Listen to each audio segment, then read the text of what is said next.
ቃል ሰራ ነበር ልጆች ሲጀመር የሆነ ነገር አላመኩትም ነበር። አይኖ ምንም ነበር ነበርኩ ሲጀመር ከዘዋይ ጀምሮ ማለት ነው እንድናመጣ ነገር ሲያደርግ የነበረው እንጂ ወይኔ ደግሞ ቢያንስ ምን አለ ፊት ለፊት እንኳን አንዴ ከፍተን ቼክ ባደረገው ደግሞ ሻርዳ ቢያንስ ማየት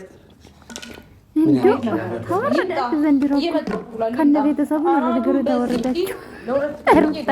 ማንም ሰው በዚህ ልክ ተጫውቶብኝ ያውቅ ማንም ሰው በጣም ተሻለ እኔ እኮ ብር ሲደራደር ወይ ደግሞ ነገር ሳርቅ እሺ ስለሚሉ ነገር ማውራት በነገራችን ላይ ውሸት ነው።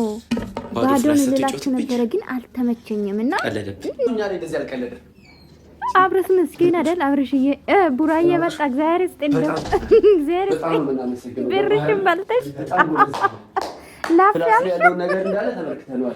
አንተ ነህ በዋድ ፍላሽ ምጮትብኝ ማስሎን ክሮ በኔ ነገር በዋድ ፍላሽ ምጮተው ደግሞ ካንተም በሰው ተስቃለ እንዴት ነበር ማለት በቃ ወንድ ነሽ አንቺ ወንድ ነሽ ማነሽ አንቺ ኢትዮጵያዊ እኮ ነሽ ኤንፋል ፍላሽ ማለት ነው በጣም ያለው እናቴ ተረጋጊሽ ከዚህ በኋላ ሱሪ ስለለበሽ ወንድ ያጫውትሽ ጥርስ ኢትዮጵያ እኮ ነሽ ያለሽ ይገለም ምንም ወጣጤ ወላ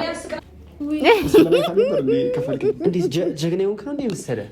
ኦፍ ኮርስ ጀግና ነው። መጨመር ደረጃ ምናምን አንቺ ብር ስለምትፈልጊ ያይ እዛም የብር ጥማት ኖሮብህ አውቃለሁ። እንደዛ ሳሽቃብጥ የነበረው ሲጀምር አንተ ቶን የነበረው አውቃለሁ። ያን ሁሉ ነገር ስታደርግ የነበረው አንተ ሳይ ብር ጨምሩልኝ አትልም አይደለም? ሌላ የሄርሜላ ቁጥር አብርሃም የሚያዋጣ መስሎ ማለት ነው። በእኔ ላይ ያለው ምንም ይልመጣ ሞር እየተመታለች እንዳያችሁ ሩታና ዳኒ እንግዲህ ተዋርዷል ማለት ነው። አብርሽ የታደሰ ልጅ አቤት አቤት እንዴት እንደምታኮራኝ እኮ እንደዚህ ፈታ ብለ ስትመጣ ማለት ነው። አንገት ስደፋ ጸጥ ስትል ብቻ ነው የምታናድደኝ። ለማንኛውም አይዟችሁ ነገ ይሰራላችኋል። እሺ ውዶች ቪዲዮ